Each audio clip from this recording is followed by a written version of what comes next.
The Texans beat the Jaguars 26-3 in London, and man, I gotta say, I didn't think O'Brien and Romeo Crennel had it in them, but they coached a really good game. Honestly, I thought this was gonna be one of those signature Bill O'Brien games where the team comes out flat and unprepared.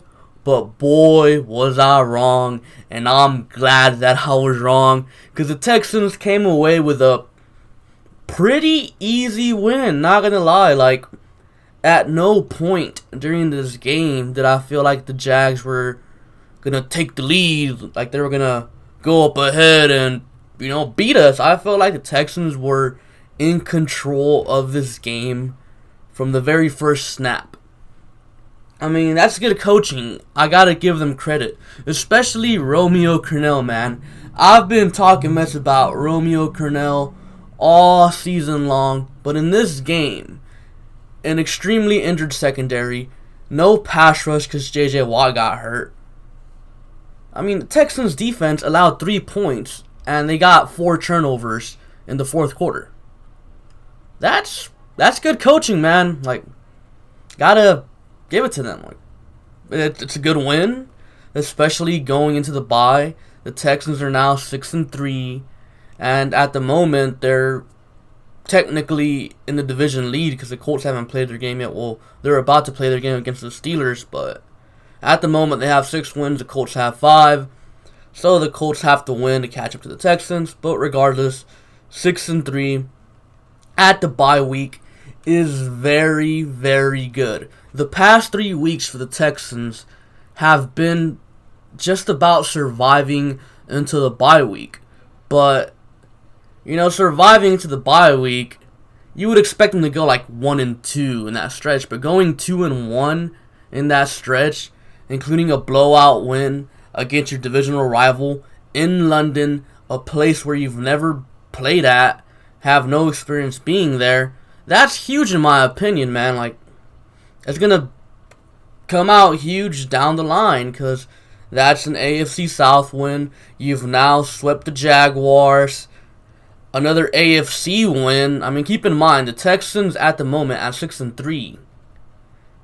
2 of their 3 losses have come against NFC opponents. And at the moment, the AFC playoff picture is pretty tight. So getting these wins are very important, especially against an AFC team like the Jaguars, especially against an AFC South team. So, I mean, I love it. O'Brien called a good game. Crennel called a good game, like I said. Deshaun Watson played a very good game, man. Like, he played outstanding. The Jaguars, for like the last few, or like these first few meetings in Watson's career, they've kind of had his number a bit. But today, Watson, his stats might not look crazy. He had like 200 yards, 2 touchdowns, and like 40 rushing yards. They didn't look too crazy, but he played very well. Like, accurately, extended drives, kept drives going. That one Carlos Hyde throw that he had, well, I think it's considered a run because he threw the ball behind the line of scrimmage backwards to Carlos Hyde. You guys know which one I'm talking about. That stuff was magical, man. It was a thing of beauty. And this morning when I woke up, I seen Laramie Tunsil was out. I was like, oh Lord. Deshaun Watson's going to be running for his life. Now, don't get me wrong. He got sacked once. He got hit a few times. But the O-line played way better than I thought. And even though Chris Clark had a few penalties here and there, especially that one penalty he had in the first drive, I think it's total BS.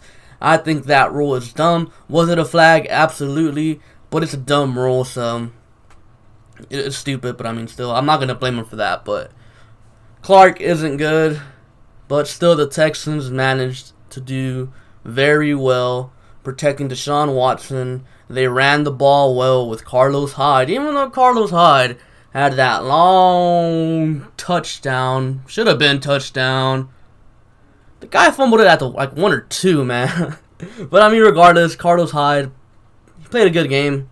That big should have been touchdown run. I mean, it didn't matter, but you still don't really like to see that, you know? Like, you would like to see him hold on to the ball and run it into the end zone for a touchdown, or at the very least, get stopped at the 1. Like, you don't want to see him fumble in that situation, but, I mean, regardless, it didn't end up costing us at all. In fact, Minshew threw a pick the play right after, I think it was, right after. So, it didn't really matter. And then you have the other running back, Duke Johnson. Gotta say, man, Duke Johnson, gotta love it, man. Gotta love the way the Texans have been using him these past few weeks, especially today. They've been using him more in the passing game, and that's what Duke Johnson does. That's what he was known for, this high-level pass-catching back. Like, some people seem to think Duke Johnson was just another guy. No. Duke Johnson is an elite third-down catching back, and today he showed why. I mean, for the first time, and I feel like forever in the O'Brien era, honestly, I don't even remember Kubiak doing this, a successful screen pass to the running back. Duke Johnson made a few guys miss and got 11, 12, 13 yards. So, adding that into the Texans' game plan, adding a threat out the backfield like Duke Johnson into the Texans' game plan is going to be huge, huge moving forward. I mean, look at it this way. Today, Duke Johnson had the most receiving yards out of any Texans pass catchers. He had close to 70. The next closest was Kenny Stills with a little bit over 50, and then D-Hop below Stills. So, it's going to be huge moving forward. It gives Deshaun Watson another weapon in the passing game. As far as the other receivers go, they did some work. I mean, it wasn't something huge. Like, D-Hop didn't have 100 yards, but they had nice little crucial receptions, especially Kenny Stills early on, who, by the way, went out with a groin injury, then came back in. The first play he came back in, Deshaun threw a high pass to him. He went up and caught it, landed kind of awkwardly, went out for one play, came back in, man. Gotta give it to Kenny Stills, man. He's a tough guy. But, yeah, offensively, they did a good job, man. 26 points in London against a nice Jaguars defense, especially when you consider that Tunsil was out against that crazy good defensive line. And Tytus Howard, man. Tytus Howard. I just gotta say, Brian Gain got it right. Because the second Tytus Howard came back into the lineup, our run game looks good again. It looks good again, man. So, he makes a difference in the passing game and the run game. Because I don't think Tytus Howard really allowed any pressures today.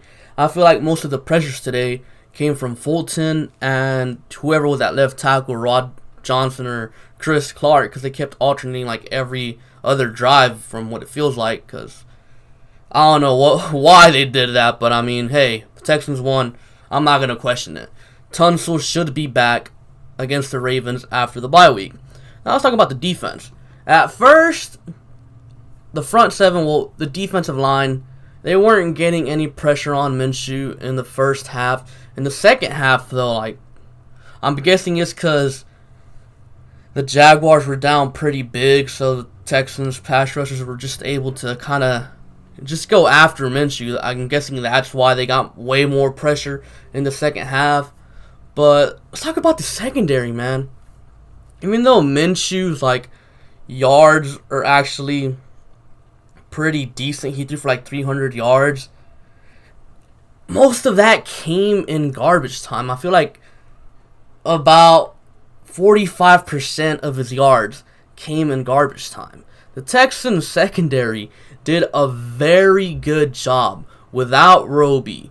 Joseph kind of in and out of the lineup.